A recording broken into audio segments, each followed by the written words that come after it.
L'épée de Damoclès est d'ores et déjà au-dessus des industries forestières. Vendredi dernier, une plainte a été déposée devant les tribunaux américains pour exiger l'imposition d'une taxe aux importations canadiennes de bois d'œuvre. Ce que ça veut dire, c'est qu'à partir de vendredi passé, toutes les entreprises exportatrices de bois vers les États-Unis doivent engranger 25 de leur exportation. Si l'histoire se répète, là, on a perdu tout près de 40 000 emplois lors de la dernière crise, fait que 40 Donc, on peut anticiper la même chose. Et là, les entreprises, là, actuellement, sont encore en plus mauvais état qu'elles étaient pour passer au travers de la dernière crise. Les garanties de prêt permettent aux industriels de mettre de côté ce montant sans affecter leur fonds de roulement.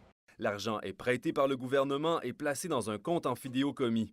Advenant l'imposition d'une taxe dans le futur, les industries devront rembourser leurs prêts. Présentement, rien n'est fait pour le secteur de la forêt privée. Et c'est pour ça qu'on est en train, avec l'alignement des planètes, d'arriver à ce qu'on appelle une tempête parfaite qui va, malheureusement, pourrait tuer notre industrie forestière. Le gouvernement provincial a demandé au fédéral la mise en place d'un programme de garantie de prêt pour supporter les industries. Il pourrait être mis en place en avril prochain. Trop peu, trop tard, selon l'opposition. La tondeuse qui s'en vient est un autre problème. La crise forestière est encore un problème. Fait que, tu sais, à un moment donné, à force d'avoir des problèmes, on va bien affecté, là. Tordeuse de l'épinette, crise du bois d'œuvre et maintenant l'ouverture du gouvernement Trudeau à imposer des quotas sur les produits du bois de deuxième et troisième transformation.